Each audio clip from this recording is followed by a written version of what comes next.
Fala rapaziada, beleza?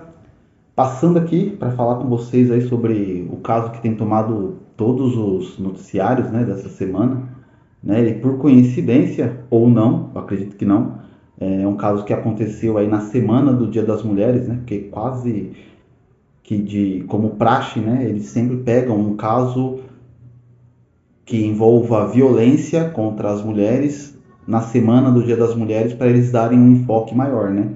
E essa semana aqui foi o caso Vitória, né?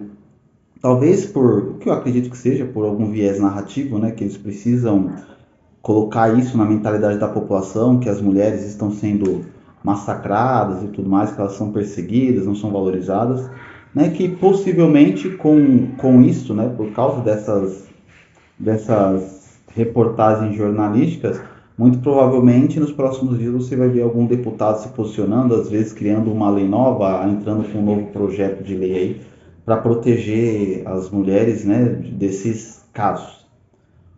O fato é que é algo muito triste de se acontecer, mas isso é uma realidade, isso não é de agora, isso já acontece há muito tempo, e eu digo que o principal culpado por essa tragédia que aconteceu com a menina e na família dela, né? É a cultura bandidólatra do Brasil, né? A bandidolatria fez mais uma vítima. Aqui no Brasil nós temos uma cultura completamente degenerada, onde o criminoso, né, por meio de novelas, filmes e músicas, né, principalmente filmes e músicas, o criminoso ele começou a ser visto na sociedade como uma referência, como alguém a ser respeitado, como alguém a ser glamorizado, né? E nós sabemos que a cabeça das adolescentes e dos adolescentes também são cabeças muito frágeis, que elas estão ali absorvendo tudo que tem na cultura à sua volta, né? Então, quando a cultura emana esse tipo de informação, esse tipo de referência, de reverência à criminalidade, os jovens eles acabam absorvendo isso, eles acabam admirando aquilo que não é admirável, que no caso é o crime, né? Infelizmente, a menina tinha 17 anos. Os últimos, só um minutinho, vou pedir desculpa para vocês porque aqui em volta, aqui na vizinhança, hoje é domingo, né? Tá um barulhão do caramba, então vou dar um pause aqui. Daqui a pouco eu volto pra gente continuar. Voltando aqui para falar com vocês. Infelizmente, ela tinha 17 anos e os últimos namorados dela, né? Ela teve, infelizmente, essa tendência de se envolver com pessoas marginais, né, bandidos, e quando a mulher se envolve com esse tipo de pessoa, elas estão correndo um risco muito grande, né? Às vezes as meninas mais novas têm esse negócio de querer viver altas aventuras, mas infelizmente com essas altas aventuras, às vezes acontece delas serem colocadas em posições que elas jamais precisariam estar, se elas tivessem pensado um pouquinho mais, se elas não tivessem seguido essa sociedade doente, onde o crime, o criminoso é glorificado e o trabalhador é tratado como se fosse um idiota, como se fosse um inútil, como se fosse um covarde. Né? Então ela teve já os dois namorados envolvidos aí no crime e aparentemente um desses ex-namorados dela ele era envolvido no crime, ele tinha recebido um convite para participar da facção que comanda o São Paulo aqui. E na facção, pelo que se sabe, eles não aceitam pessoas, homens homossexuais, que tenham relações com outros homens, né? Então, quando ele recebeu o convite, ele falou que não tinha nada disso. Os caras perguntam se tem alguma observação que ele queira fazer e tal. Ele falou que não tinha. Se um dia os caras que convidaram ele descobrissem que ele é adepto, que ele é homossexual, que ele tinha relações homossexuais, que já teve, eles iam cobrar esse cara que foi convidado e muito provavelmente ele pagaria com a própria vida, né? E a menina sabia disso e ele ameaçou ela por alguma coisa e ela ameaçou ele e falou que se ele não saísse do pé dela, ela ia denunciar ele para os caras e os caras iam cobrar ele, né? Então, muito provavelmente, o que pode ter acontecido é que ele antecipou e fez com ela o que ela disse que faria com ele, né? O que ela disse que ela que ela contaria e seria o resultado, né, daquilo que ela contaria que fariam com ele. Então, infelizmente, essa mais um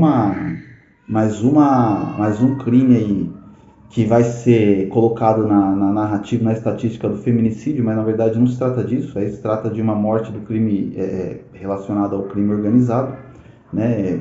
Provavelmente, quando tudo começou, né, aquele negócio, a menina desapareceu e tal, estavam sempre colocando ali como uma simples vítima que não tinha nada a ver com nada, mas conforme a investigação foi rolando, a gente vê que ela tinha sim um certo envolvimento, pelo menos de relação amorosa com algum indivíduo que tinha relações com o crime organizado. Não sabemos se ela também tinha, acredito que não, né? Espero que não. Mas o fato é que ela se relacionou com pessoas que tinham essas relações, e quando uma mulher se envolve com esses caras, para ela conseguir soltar, para ela conseguir sair disso, ou ela tem que mudar de lugar, ou o cara não tem que estar nem aí para ela, ele deixa ela curtir a vida e tal. Mas se o cara ainda for apaixonado por ela não vai sair ilesa. Pelo menos com a cabeça raspada ela vai sair. Agora, o que aconteceu com ela não seria o suficiente para...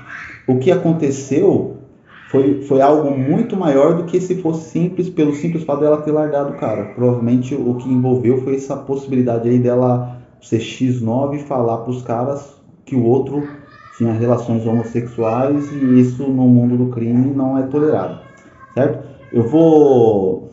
Infelizmente, né, no Brasil que nós estamos, esses caras que fizeram isso, eles ficaram menos tempo na cadeia do que a mulher que escreveu Perdeu Mané de batom na estátua, né? Ela foi condenada a 17 anos, provavelmente esses caras, se forem presos, vão ser condenados a 10, 15 anos, vão cumprir um sexto da pena, com 3, 4 anos já estão na rua de novo, e muito possivelmente cometendo os mesmos crimes e as mesmas atrocidades, né? Infelizmente, o Brasil é um país onde o crime compensa, e não só compensa, como ele é glamorizado, ele é estimulado pela própria cultura. E os próprios políticos que deveriam fazer leis para combater isso, muitas vezes eles são financiados pelo próprio crime para que eles cheguem ao poder e façam leis que favoreçam os bandidos. Então, quando você vê leis como visita íntima, um sexto da pena, audiência de custódia, pode ter certeza, não vou falar que você pode ter certeza, mas pode procurar os relatores dessas leis. Muito provavelmente, se você pesquisar e tal de maneira profunda, você vai ver que talvez exista alguma ligação desses relatores com aqueles que os financiaram, que possivelmente foi alguém ligado ao crime, certo? Infelizmente, a verdade é essa, esse é o Brasil. Não dependa do Estado para te proteger, proteja-se a si mesmo. E se você tiver filhas, mantenha ela bem longe desse tipo de coisa, mantenha ela bem longe desse tipo de narrativa, evite que ela participe que ela ouça esse tipo de música, que ela participe dessa cultura degenerada que temos na sociedade.